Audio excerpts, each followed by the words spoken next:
Kryeministri Edi Rama zhvilloi gjatë kësaj të diele në Vlorë një takim me kryebashkiakët e Bregut dhe me përfaqësues të operatorëve turistik për sezonin veror 2025, i cili sipas kreut të ekzekutivit do të jetë edhe më i suksesshëm e do të ndryshojë cilësisht lidhur me administrimin e plazheve, ku me vendim të qeverisë janë rritur ndjeshëm hapësirat që do të mbeten publike dhe menaxhohen nga bashkitë. Kreu i qeverisë vendosi theksin tek formalizimi i sektorit të operatorëve turistik, ndërsa theksoi se në vitin 2026 platforma digjitale do të bëjë të mundur shmangjen e çdo abuzimi, ndërsa bëri thirrje për frenim të informalitetit në shtëpitë me qera. Sepse ajo që na intereson është formalizimi i sektorit. Dhe pastaj nga 1 tetor deri në 30 prill një nivel 20%. Këtu janë bërë gjitha projeksionet, ka një balans, prap ju do dilni me një fitim ekstra për te fitimit që ju takon, por kjo është një fazë. E dyta, përgatituni, sepse në 2026 nuk do keni nga të lëvizni më, sepse do fusim platformën digjitale i visitors, dhe aty pastaj bëhet e pamundur që të ketë shmangje për gjithë infrastrukturën hoteliere flas. Ana tjetër e medaljes, për cilën duhet bashkëpunojmë me shoqatat tuaja, por që i takon në afat mesëm, është të frenojmë informalitetin e madh me apartamentet me qera, me shtëpitë me qera. Nuk ka ardhur koha akoma që ata t'ju shqetësojnë, siç shqetësojnë gjithë sistemin e mikpritjes së hotelerisë në vendet e mëdha,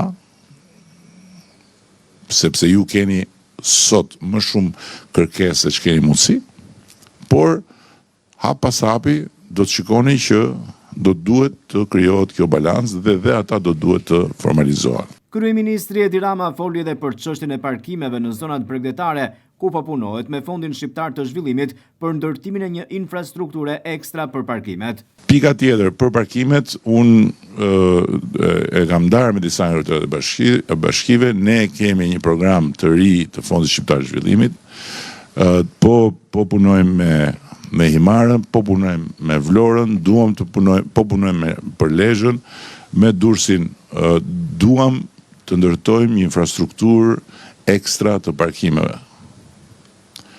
Një infrastrukturë ekstra e cila do në cilën kemi konceptuar edhe nga pikpamja arkitektonike që tjetë një infrastrukturë atraktive, do të përdorim arkitekt për këtë punë për të ndërtuar parkime nën dhe mbi toksore për gjatë gjithë vijës bregdetare, të cilat tjenë një infrastrukturë mbështetëse e gjithë turizmit dhe hotelerisë.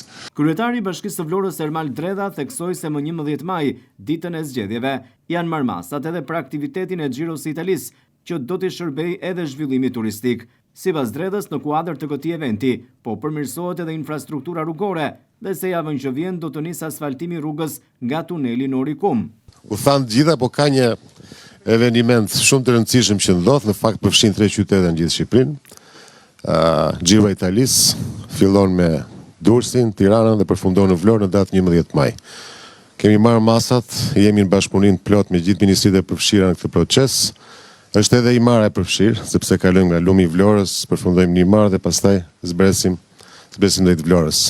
Do të jetë diçka spektakolare, jam i sigurt, përveç faktit pastaj që ne po flasim për turizëm sot, do të ketë një prurje të papar nga jashtë ata që janë realisht tifozë të mëdhenj të këtij sporti, dhe më kryesorja është që Vlora, Imara dhe gjithë pjesa e jugut do të ndiqet nga 200 vende të botës, live.